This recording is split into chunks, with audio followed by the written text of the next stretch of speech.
आज आप the dark side of startups किताब के बारे में जानेंगे, जिसे अरविंद अरोरा, जिनको हम सभी ए टू स के नाम से भी जानते हैं, और प्रनेश जैन ने लिखा है। असल जिंदगी के कहानियों और एक्सपर्ट इंसाइट के जरिए यह किताब स्टार्टअप संस्कृति के ग्लैमर के पीछे छिपे संघर्ष, स्ट्रगल्स, विफलता, फेलियर्स और नैतिक, एथिकल और अनैतिक, अनएथिकल चीजों पर रोशनी डालती है। ये महत्वाकांक्षी, एम्बिशियस संस्थापक, फाउंडर्स, निवेशक, इन्वेस्टर्स और कॉलेज के छात्र के लिए आंखें खोलने वाली एक किताब है, जिसमें स्टार्टअप की दुनिया से सीखे गए महत्वपूर्ण लेंसेज को शेयर किया गया है। अगर आप उन लोगों में से एक हैं जिसने कभी ना कभी स्टार्टअप के बारे में सोचा है या शुरू कर चुके हैं, तो यह वीडियो आपके बहुत काम आने वाला है। अरविंद अरोरा एक मशहूर भारतीय शिक्षक, एक प्रेरक वक्ता, मोटिवेशनल स्पीकर और सोशल मीडिया प्रभावकार, इन्फ्लुएंसर हैं। अलग-अलग प्लेटफॉर्म पर उनके 20 मिलियन फॉलोअर्स हैं। उन्हें आम तौर पर 2 के नाम से पहचाना जाता है। उन्हें शार्क टैंक इंडिया सीजन 2 में चित्रित, फीचर भी किया गया था और उन्होंने अपने यूट्यूब चैनल अ दो मोटिवेशन के जरिए बहुत लोकप्रियता, पॉपुलैरिटी हासिल की है, जिसके 15 मिलियन से ज्यादा सब्सक्राइबर्स हैं। Pranesh Jain institute of chartered accountants of India के सदस्य हैं। वह भारत में जाने-माने वित्तीय डेटा विश्लेषक, financial data analyst, startup forensics और उचित परिश्रम सलाहकार, डिलिजेंस एडवाइजर हैं। उन्होंने 500 से ज्यादा फंडेड स्टार्टअप्स के साथ काम किया और स्टार्टअप्स इकोसिस्टम का बहुत ज्यादा अनुभव लिया है। वह वीसी फर्म्स में एंगल निवेशक और वेंचर पार्टनर हैं। इसके अलावा उन्होंने स्टार्टअप इकोसिस्टम और वित्तीय शिक्षा, फाइनेंशियल एजुकेशन पर 200 से ज्यादा सेशंस दिए हैं। अब तक तो आप समझ ही गए होंगे कि ये वीडियो कितना दमदार और उपयोगी है। लेकिन यह वीडियो थोड़ा लंबा हो सकता है, क्योंकि इस किताब की सामग्री बहुत उपयोगी है। इसलिए वीडियो को अंत तक देखना जरूरी है, और अगर आपको वीडियो पसंद आए तो आप इस किताब को विस्तार से जरूर पढ़ें। यह किताब हिंदी और अंग्रेजी दोनों भाषाओं में अमेज़न और फ्लिपकार्ट पर उपलब्ध है। किताब को आसानी से समझने के लिए हमने इसके महत्वपूर्ण लेंसेज को 12 अध्यायों में व्याख्या किया है। तो चलिए शुरू करते हैं। अध्याय 1। स्टार्टअप के शुरुआती दिनों में कंपनी के शेयर अलॉटमेंट में सावधानी। जब भी कोई कंपनी शुरू होती है, तो कई लोग उसमें शामिल होने और उसकी ओनरशिप के लिए अपनी दिलचस्पी दिखाते हैं। एक स्टार्टअप संस्थापक शुरुआती दिनों में यह नहीं सोचता कि भविष्य में उसके व्यवसाय की कीमत कितनी बढ़ेगी या क्या हो सकती है। उनकी चाहत सिर्फ यही होती है कि अच्छे लोग उनके साथ जुड़े, और इसी वजह से उनके लिए यह फैसला ज्यादा मुश्किल नहीं लगता। यहाँ सिर्फ एक चीज जो कि ठीक करने की जरूरत है, वो है उन शेयर्स की ओनरशिप जो वे देना चाहते हैं। क्या वे इसकी कोई लिखित, रिटन कमिटमेंट दे रहे हैं? और अगर नहीं, तो जब वह इंसान कंपनी से बाहर जाना चाहेगा, तो उस समय क्या परिस्थिति, सिचुएशन सामने आएगी और वे इससे कैसे डील करेंगे? एक संस्थापक के लिए यह समझना जरूरी है कि स्टार्टअप के शुरुआती दिनों में स्वामित्व, ओनरशिप पूरी तरह से संस्थापक और सहसंस्थापक के पास ही रहना चाहिए। अगर आप किसी ऐसे इंसान को सहसंस्थापक बनाने के बारे में सोच रहे हैं जो आपका करीबी दोस्त या सहकर्मी, कॉलीग है, तो उनके साथ लिखित में अग्रीमेंट करना भी जरूरी है। कुछ समय पहले लेखक को एक फंडेड स्टार्टअप में एक अजीब सी परिस्थिति का सामना करना पड़ा। एक संस्थापक ने इनफॉर्मल कमिटमेंट्स के आधार पर एक सहकर्मी को 2% इक्विटी शेयर दिए थे। इस सहकर्मी को साथ मिलकर काम करना था और कंपनी के विकास में योगदान करना था। हालांकि महज 2 महीने के अंदर ही उन्हें आगे की पढ़ाई के लिए फॉरेन जाना पड़ा।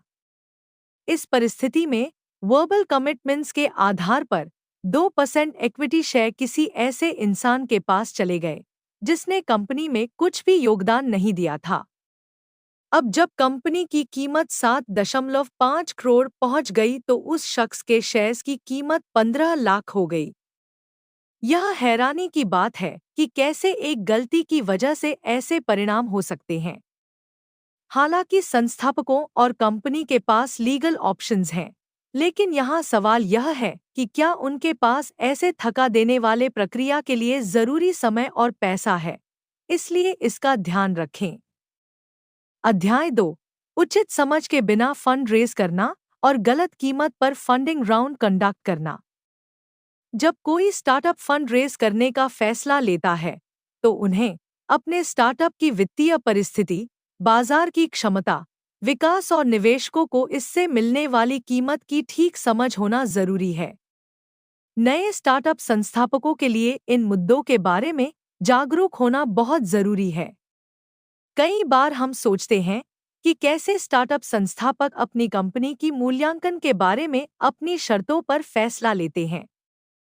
आप सोच रहे होंगे कि यह कैसे संभव है, लेकिन ये भारत है मेरे दोस्त, यहाँ सब कुछ संभव है। यह कैसे होता है यह समझने के लिए आइए स्टार्टअप मूल्यांकन गणना वैल्यूएशन कैलकुलेशंस के तरीकों का पता लगाते हैं। किसी भी स्टार्टअप कंपनी का मूल्यांकन उसके भविष्य के कैश फ्लो के आधार पर रजिस्टर्ड वैल्यूअर्स या मर्चेंट बैंकर्स के माध्यम से तय की जाती है। यहाँ एक स्टार्टअप संस्थापक कंपनी के अपेक्षित भविष्य को दिखाकर अनुदान फंड इकट्ठा करते हैं और इससे छोटे स्टार्टअप के लिए अनुदान इकट्ठा आसान हो जाता है। हालांकि उन्हें शायद इस बात का एहसास नहीं है कि आज का समाधान कल उनके लिए एक संकट बन सकता है और वे भविष्य में होने वाले चुनौती से अनजान हैं। वर्तमान में आप देखेंगे कि प्री रेवेन्यू स्टेज यानी व्यवसाय स्टार्टअप के शुरुआती अवस्था स्टेज में भी यंग एंटरप्रेन्योर 10 से 20 करोड़ तक के मूल्यांकन पर अनुदान इकट्ठा कर रहे हैं। अब आप पूछ सकते हैं कि अगर निवेशकों उन मूल्यांकन पर स्टार्टअप्स में पैसा लगा रहे हैं तो क्या गलत है? छोटे स्टार्टअप में ऐसे लोगों का पैसा निवेश किया जा रहा है जिनके पास ठीक निवेशक मानसिकता नहीं है। आम तौर पर कुछ उपदेशक, मेंटर्स या व्यक्तिगत कॉन्टैक्ट्स की सलाह के कारण ये लोग स्टार्टअप्स में निवेश कर रहे हैं और यह बुरी बात नहीं है। यहाँ हमारा बिंदु पॉइंट स्टार्टअप संस्थापकों की तरफ है कि गलत मूल्यांकन पर अनुदान इकट्ठा करने के बाद भविष्य में आपके लिए कहाँ दिक्कतें खड़ी हो सकती हैं। अब इस परिस्थिति को हमें एक उदाहरण के जरिए समझने की जरूरत है। आइए एक स्टार्टअप संस्थापक के बारे में सोचें जो एक कंपनी बनाता है और इसके सिर्फ 20 दिन बाद 10 करोड़ की मूल्यांकन पर 20 लाख अनुदान लेता है। यह अनुदान उन्हें अपना उत्पाद विकसित करने में मदद करने के लिए है। लगभग 2 महीने के बाद उत्पाद तैयार होता है और कुल विकास लागत 15 लाख है। उन्होंने उत्पाद प्रोडक्ट बेचना शुरू कर दिया। वे मार्केटिंग और नई टीम बनाने पर काफी पैसे खर्च करते हैं। अब अगर सेल्स अच्छी है और सब कुछ ठीक चल रहा है तो वह कुछ समय में अनुमानित मूल्यांकन हासिल कर सकते हैं। लेकिन अगर सेल्स अच्छी नहीं हुई तो संस्थापक के लिए इतनी ज्यादा मूल्यांकन पर अनुदान इकट्ठा करना मुश्किल होगा। इस संदर्भ में या तो उसे मूल्यांकन कम करना होगा या अपनी व्यक्तिगत बचत पर्सनल सेविंग्स को व्यवसाय में लगाना होगा। बाद वाला विकल्प एक जोखिम भरा निर्णय हो सकता है क्योंकि यह सभी व्यक्तिगत बचत को खत्म कर सकता है और हो सकता है फिर भी मनचाहे परिणाम न मिले। अंत में भले ही वे किसी बैंक से अनसिक्योर्ड लोन लेने के बारे में सोचें, लेकिन इस स्थिति का ठीक से समाधान नहीं हो सकता। यह स्थिति हमें सिखाती है कि दिखावे में न फंसे और अपने स्टार्टअप के लिए सही मूल्यांकन पर निवेशकों से फंडरेज करना जरूरी है। जरूरत पड़ने पर थोड़ी ज्यादा हिस्सेदारी इक्विटी छोड़ने की भी जरूरत हो सकती है, लेकिन गलत मूल्यांकन के साथ शुरुआत करने से आपको भविष्य में परेशानी हो सकती है। संस्थापकों को अक्सर इसका एहसास तब होता है जब वे ऊंचे मूल्यांकन पर फंड रेज करते हैं और फिर अनुदान खर्च कर देते हैं, लेकिन वास्तविकता को बहुत बाद में समझ पाते हैं। संस्थापकों के लिए यह समझना जरूरी है कि ऊंचे मूल्यांकन पर फंडरेज की अल्पकालिक संतुष्टि, शॉर्ट टर्म सेटिस्फैक्शन, दीर्घकालिक चुनौतियां, लॉन्ग टर्म चैलेंजेस का कारण बन सकती है। अध्याय 3। एक लाभकारी व्यवसाय को छोड़कर स्टार्टअप शुरू करना। हमारे देश में ऐसे कई युवा लोग हैं जो अमीर परिवार से आते हैं और उनकी परिवार बहुत लाभदायक व्यवसाय में लगी हुई हैं। आजकल ऐसा लगता है कि देश का हर दूसरा इंसान स्टार्टअप शुरू करना चाहता है। जब वे कॉलेज जाते हैं तो उन्हें स्टार्टअप से जुड़ी बातों के बारे में भी सिखाया और प्रेरित किया जाता है। ऐसे में कोई भी इंसान पुराने तरीकों से पारिवारिक व्यवसाय को जारी रखना पसंद नहीं करेगा, क्योंकि वहां उन्हें उतनी स्वतंत्रता नहीं मिलती जितनी वे अपने स्टार्टअप के जरिए हासिल कर सकते हैं। इसलिए वे परिवार के लाभकारी व्यवसाय को छोड़कर अपना खुद का स्टार्टअप शुरू करने के जुनून के साथ कड़ी मेहनत करते हैं। हालांकि इसमें कुछ भी गलत नहीं है। लेखक बताते हैं, उन्होंने कई सफल स्टार्टअप देखे हैं जहां युवा लोगों ने स्टार्टअप की दुनिया में अपने परिवार के लाभकारी व्यवसाय की एक नई पहचान बनाई है। यह जरूरी है कि अगर आप कोई स्टार्टअप शुरू कर रहे हैं तो पहले उसे स्टेबल बनाने पर ध्यान दें और फिर उसे प्रॉफिटेबल बनाएं। किसी स्टार्टअप को बड़ा करने की होड़ में स्थिरता, स्टेबिलिटी और लाभकारिता, प्रॉफिटेबिलिटी दोनों कारकों को न भूलें। कोई स्टार्टअप सिर्फ यूनिकॉर्न बन जाने से सफल नहीं हो जाता। यह असल में तब सफल होता है जब यह अपने आप में स्थिर और लाभकारी बन जाता है। जहां से आपका स्टार्टअप अपने आप से बड़ा हो सकता है, उस दिन से समझ लें कि आपके सभी फैसले सही होंगे, चाहे उनमें निवेशक अनुदान शामिल हो या बैंक लोन। अध्याय 4। काम करने के बजाय स्टार्टअप शुरू करने का फैसला लेना। जब भी हम काम शब्द सुनते हैं तो हम समाज के एक बड़े खंड, सेगमेंट की कल्पना करते हैं जो सिर्फ इन काम से अपने पूरे परिवार को पालते हैं। आज भी ऐसे कई युवा लोग हैं जो किसी कंपनी में काम तो कर रहे हैं, लेकिन स्टार्टअप शुरू करने के मौके भी लगातार ढूंढते रहते हैं। कुछ को मौका मिलता है और वे स्टार्टअप के लिए अपना काम छोड़ देते हैं। कुछ काम करते हुए भी अपना स्टार्टअप शुरू करते हैं, जब तक कि उन्हें भरोसा नहीं हो जाता कि उनका स्टार्टअप अच्छा चल रहा है।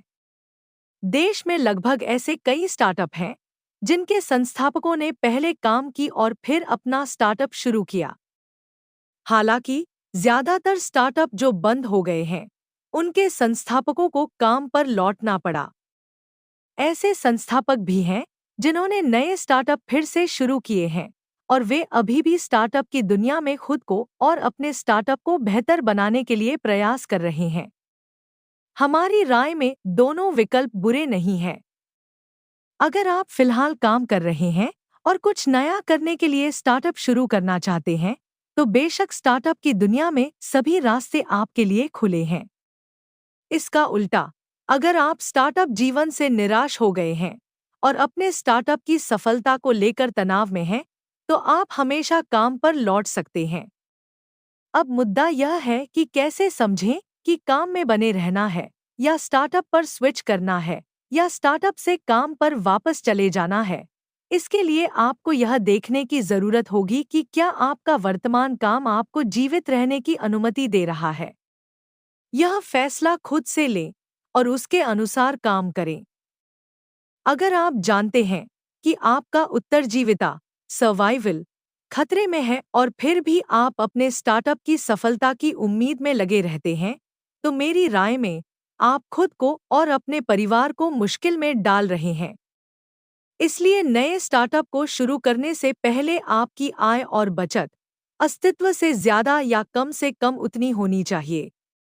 अध्याय 5।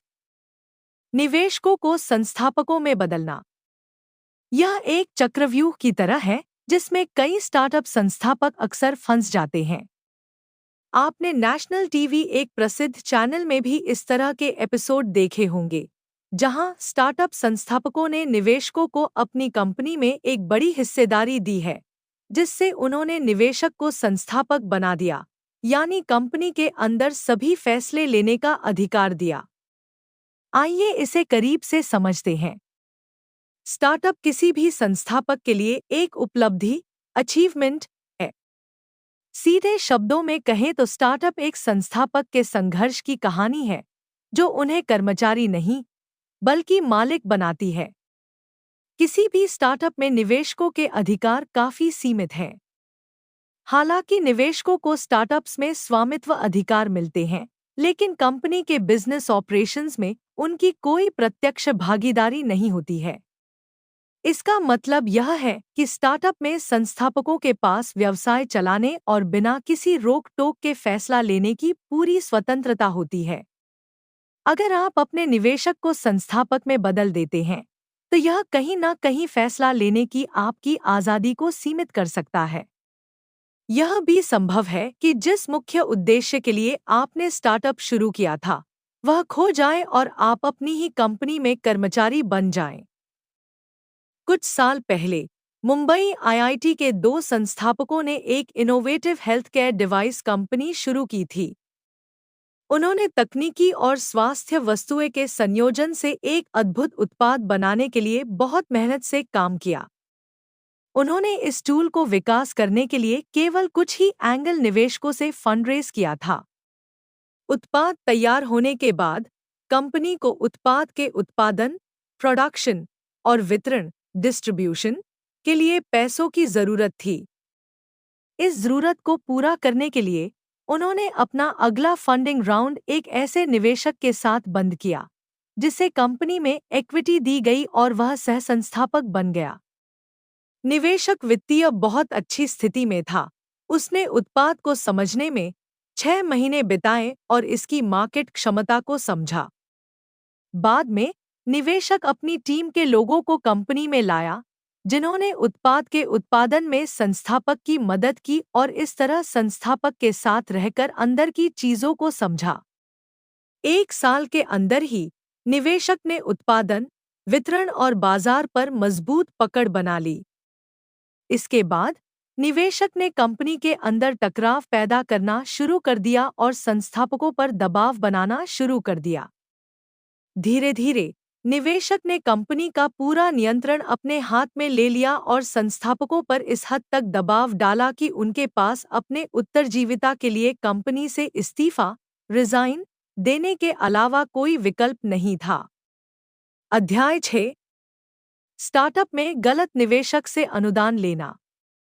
स्टार्टअप में निवेशक एक एंगल की तरह होता है, जो स्टार्टअप का पालन पोषण, नर्चर करता है और उसे ऊंचाइयों तक ले जाता है।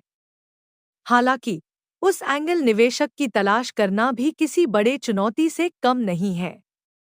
जब आप किसी स्टार्टअप में हो, तो यह समझना जरूरी है कि निवेश करना एक जोखिम भरा काम है।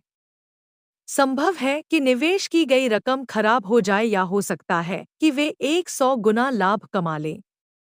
हर स्टार्टअप संस्थापक इस तथ्य से जागरूक है कि हर स्टार्टअप हिट नहीं होगा। अगर आप किसी निवेशक को अपनी कंपनी में पैसा लगाने के लिए मना रहे हैं, तो आपके लिए उनकी मानसिकता को समझना जरूरी है। क्या उन्होंने पहले भी निवेश किया है? क्योंकि अगर उन्हें निवेश के जोखिम के बारे में पता है, तो आपको चिंता करने की जरूरत नहीं है। लेकिन अगर उन्हें निवेश करने की अच्छी समझ नहीं है, तो इससे आपको थोड़ी परेशानी हो सकती है। अगर आपका स्टार्टअप उनकी अपेक्षाएं, एक्सपेक्टेशन के अनुसार लाभकारी परिणाम उत्पन्न करने में काबिल नहीं होगा, तो कुछ समस्या पैदा हो सकती है। बहुत सारे स्टार्टअप और संस्थापक ऐसी ही परिस्थिति से गुजरे हैं, जहां उन्होंने उन निवेशकों से निवेश ले ली, जिनका निवेश मानसिकता, इन्वेस्टमेंट माइंडसेट नहीं था। यही वजह थी कि बाद में उन्हें परेशानी का सामना करना पड़ा। कई बार ये निवेशक सिर्फ अपना पैसा वापस पाने के खातिर संस्थापकों को काम नहीं करने देते। बहुत से निवेशक संस्थापक के साथ दुर्व्यवहार करते हैं, जिससे उनकी कार्यक्षमता में समस्या आती है और अंत में स्टार्टअप को बुरी तरह नुकसान उठाना पड़ता है। अध्याय 7। किसी स्टार्टअप में चल रहे नुकसान के बावजूद निवेश जारी रखना। देश के लगभग 80% यूनिकॉर्न स्टार्टअप अभी भी लाभ में नहीं है। यह स्टार्टअप इकोसिस्टम इस तरह से विकास हुआ है कि किसी स्टार्टअप की मूल्यांकन के लिए लाभप्रदता, प्रॉफिटेबिलिटी, एक जरूरत नहीं है, जो संस्थापकों के लिए एक बेंचमार्क के रूप में काम करता है। किसी कंपनी की मूल्यांकन अलग-अलग कारक पर निर्भर करती है। यहाँ तक कि जो स्टार्टअप शुरुआत से ही नुकसान में चल रहे हैं, उन्हें भी उम्मीद है कि एक दिन वे अपने स्टार्टअप को यूनिकॉर्न में बदल सकते हैं। इसी उम्मीद में चलते रहने से स्टार्टअप्स को दूसरे कारकों के साथ-साथ अपनी मूल्यांकन बढ़ाते समय नुकसान उठाते रहना होगा। अब, अगर अनुदान का प्रवाह चलता रहता है, तो आप फंडिंग राउंड खेलते-खेलते अपनी कंपनी को यूनिकॉर्न में बदल सकते हैं। हालांकि, अगर यूनिकॉर्न का स्टेटस हासिल करने से पहले या बाद में अनुदान खत्म हो जाती है, तो आपके पास 3 विकल्प हैं। पहला विकल्प, अपनी कंपनी के लिए बायआउट करना है। दूसरा विकल्प, अपनी कंपनी के लिए आईपीओ, इनिशियल पब्लिक ऑफरिंग, निकालना है। तीसरा विकल्प, कंपनी को बंद करने का है। मजेदार बात यह है कि स्टार्टअप शुरू करने से लेकर यूनिकॉर्न बनने तक और यूनिकॉर्न बनने के बाद भी आपके लिए जोखिम की कोई कमी नहीं है।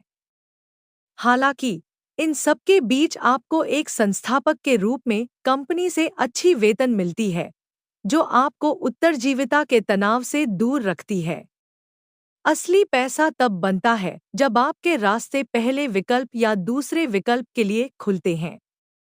अब आप समझ गए होंगे कि स्टार्टअप संस्थापक घाटे में स्टार्टअप चलाने का जोखिम क्यों उठाते हैं, इसलिए ताकि कंपनी ग्रो होने पर उन्हें शेयर से अच्छा लाभ हो।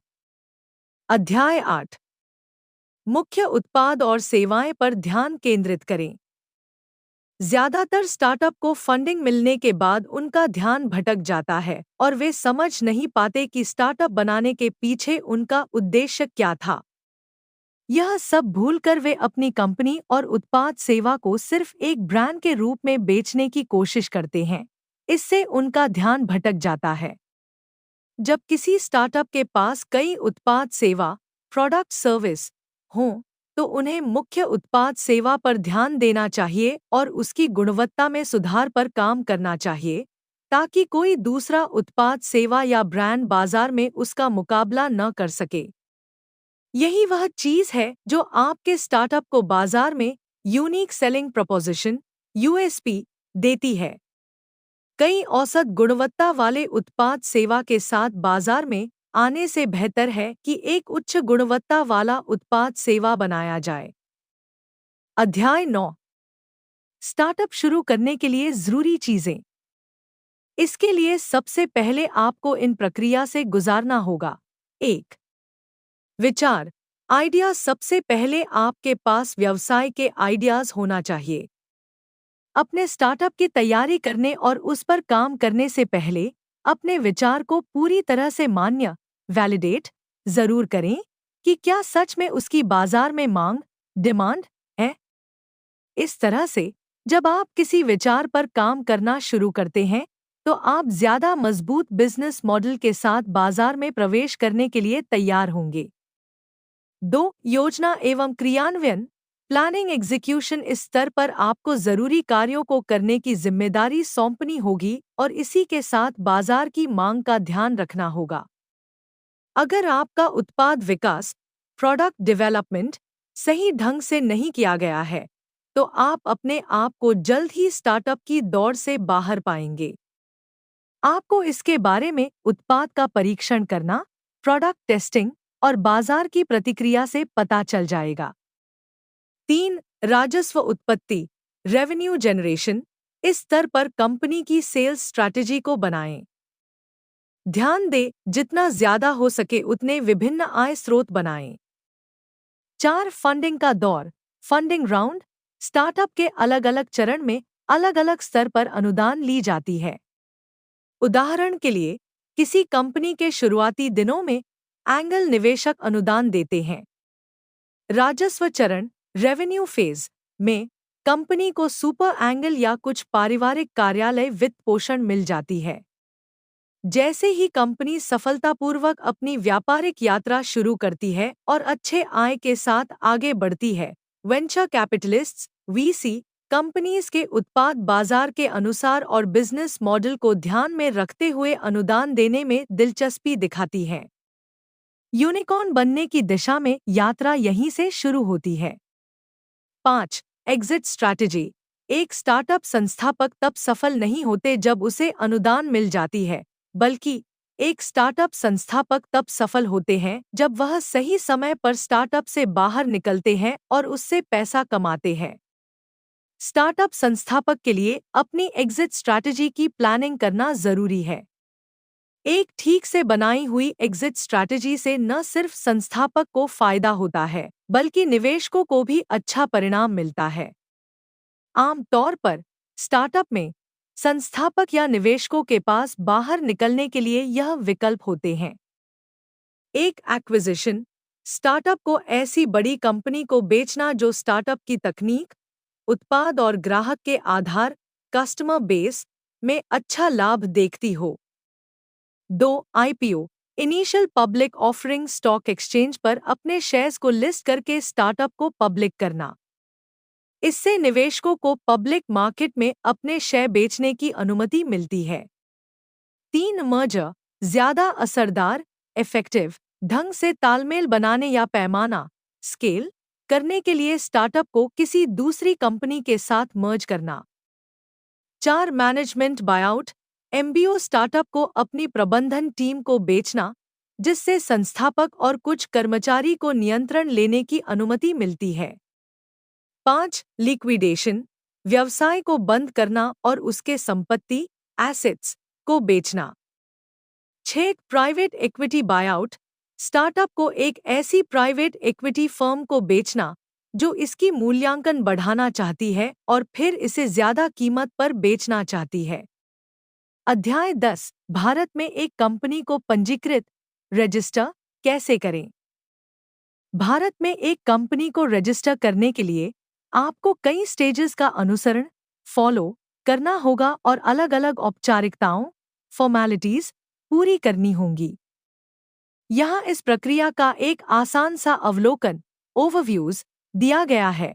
एक, यह तय करें कि आप किस तरह की कंपनी को पंजीकरण करना चाहते हैं। सामान्य विकल्प में private limited company, public limited company, limited liability partnership LLP आदि शामिल हैं। 2. डिजिटल हस्ताक्षर प्रमाण पत्र लें। 3. निदेशक पहचान संख्या लें। 4. नाम आरक्षण नेम रिजर्वेशन, अपनी कंपनी के लिए एक अद्वितीय नाम चुनें और एमसीए पोर्टल पर स्पाइस पार्ट ए सेवा के माध्यम से नाम आरक्षण के लिए आवेदन करें। 5. दस्तावेज का अनुबंध तैयार करें, मेमोरेंडम ऑफ एसोसिएशन मोआ और आर्टिकल्स ऑफ एसोसिएशन एओए सहित आवश्यक दस्तावेज तैयार करें। ये दस्तावेज कंपनी के उद्देश्यों, नियमों और विनियमों की व्याख्या करते हैं। 6. निगमन दस्तावेज इनकॉर्पोरेशन डॉक्यूमेंट्स भरें। एक बार नाम स्वीकृत हो जाने के बाद एमसीए पोर्टल पर स्पाइस इलेक्ट्रॉनिक रूप से कंपनी को शामिल करने के लिए सरलीकृत प्रोफार्मा फॉर्म से मोआ एओए और अन्य आवश्यक फॉर्म सहित निगमन दस्तावेज भरें और पैसा जमा करें। कंपनी की अधिकृत पूंजी और अन्य कारकों के आधार पर आवश्यक स्टैम्प शुल्क और अन्य निगमन शुल्क जमा करें। 7. निगमन का प्रमाण पत्र सर्टिफिकेट ऑफ इनकॉर्पोरेशन। एक बार जब एमसीए आपके आवेदन और दस्तावेजों को संसाधित कर लेता है, तो आपको निगमन का प्रमाण पत्र मिल जाएगा। यह आपकी कंपनी के आधिकारिक पंजीकरण का प्रमाण है। 8. पैन कार्ड लागू करें। 9. एक बैंक खाता खोलें। 10. अनुपालन कंप्लायंस और पंजीकरण। पंजीकरण के बाद विभिन्न कानूनी और नियामक आवश्यकताओं जैसे माल और सेवा कर जीएसटी पंजीकरण यदि लागू हो और किसी भी अन्य आवश्यक लाइसेंस या परमिट का अनुपालन सुनिश्चित करें। अध्याय 11 कंपनी के इनकॉर्पोरेशन के लिए जरूरी दस्तावेज, डॉक्यूमेंट्स। एक निदेशक पहचान संख्या, दिन। 2 डिजिटल हस्ताक्षर प्रमाण पत्र, DSC। 3 memorandum of association, MOA। 4 association के लेख, AOA। 5 पंजीकृत कार्यालय का प्रमाण। 6 पहचान पत्र का प्रमाण। 7 पासपोर्ट साइज फोटो। 8 सहमति की घोषणा। 9 फॉर्म DIR 2 और DIR 8। 10 अनापत्ति प्रमाण पत्र, NOC। 11 उपयोगिता बिल। 12 pan card. 13 व्यवसाय प्रारंभ करने की घोषणा, फॉर्म INC 20। अब आप तय कर सकते हैं कि आप किस प्रकार की कंपनी का पंजीकरण कराना चाहते हैं, एकल स्वामित्व, साझेदारी फर्म या सीमित देयता भागीदारी। उनके अपने फायदे और नुकसान हैं। अध्याय 12। स्टार्टअप का बिजनेस मॉडल। स्टार्टअप मॉडल कई तरह के होते हैं। लेखक ने इस किताब में 20 से ज्यादा बिजनेस मॉडल बताए हैं। हम यहाँ सिर्फ कुछ ही महत्वपूर्ण बिजनेस मॉडल को चर्चा करेंगे। 1 freemium business model, freemium free plus premium. Freemium model में यूजर्स को किसी सॉफ्टवेयर, गेम या सर्विस की बेसिक सर्विसेज का मुफ्त में इस्तेमाल करने की अनुमति दी जाती है, जिससे उन्हें जानने और अपने साथ जुड़ने के लिए उत्साहित किया जाता है। कुछ समय के बाद उपयोगकर्ता यूजर्स को अपग्रेड करने और अतिरिक्त या उन्नत विशेषताएं, एडवांस्ड फीचर्स पाने के लिए पैसे जमा करने का विकल्प दिया जाता है। उदाहरण Gmail, Google drive, iCloud etc। 2 subscription business model. Subscription business model में कस्टमर्स को रेगुलर सब्सक्रिप्शन फीस के बदले रिकरिंग आधार पर उत्पाद या सेवा देना शामिल है। उम्मीद के मुताबिक और स्टेबल रेवेन्यू स्ट्रीम्स उत्पन्न करने के अपने क्षमता के कारण इस मॉडल ने अलग-अलग इंडस्ट्रीज में काफी लोकप्रियता, पॉपुलैरिटी हासिल की है। उदाहरण Amazon prime, Netflix and Spotify. 3 marketplace business model. Marketplace business model में एक ऐसा प्लेटफॉर्म बनाया जाता है जहां बायर और सेलर कनेक्ट कर सकते हैं और ट्रांजैक्शन कर सकते हैं। इस मॉडल में मार्केटप्लेस ऑपरेटर इन इंटरैक्शन को आरामदायक बनाता है और कमीशन, लिस्टिंग फीस या सदस्यता शुल्क, मेंबरशिप फी जैसे अलग-अलग तरीकों से आय उत्पन्न करते हैं। उदाहरण Flipkart, Snapdeals, Amazon। 4 aggregator business model. Aggregator business model में एक ऐसा प्लेटफॉर्म बनाया जाता है जो अलग-अलग सोर्सेज से इंफॉर्मेशन, प्रोडक्ट्स या सर्विसेज को इकट्ठा करके उन्हें कॉम्बाइन और आसान तरीके से उपयोगकर्ताओं के सामने दिखता है। एग्रीगेटर प्लेटफॉर्म सर्विस प्रोवाइडर तक पहुंच को अच्छी तरह एस्टैब्लिश करके कस्टमर की जिंदगी में वैल्यू ऐड करते हैं, जिससे उपयोगकर्ताओं को निर्णय लेने में मदद मिलती है। उदाहरण Ola taxi, Uber, Airbnb, Rapido. 5 pay as you go business model. Pay as you go business model, जिसे यूज बेस्ड या कंजम्पशन बेस्ड मॉडल के रूप में भी जाना जाता है, इसमें ग्राहकों को उत्पादों के लिए भुगतान करना शामिल है। यह मॉडल उपयोगकर्ताओं, यूजर्स को फ्लेक्सिबिलिटी प्रदान कराता है, जिससे उन्हें फिक्स्ड प्लान्स या कॉन्ट्रैक्ट्स के लिए कमिटेड होने के बजाय सिर्फ उनके उपयोग के लिए भुगतान करने की अनुमति मिलती है। उदाहरण Amazon वेब सर्विस, AWS। और भी ऐसी ऑडियो बुक के लिए हमारे चैनल को लाइक, कमेंट, शेयर और सब्सक्राइब जरूर करें। धन्यवाद।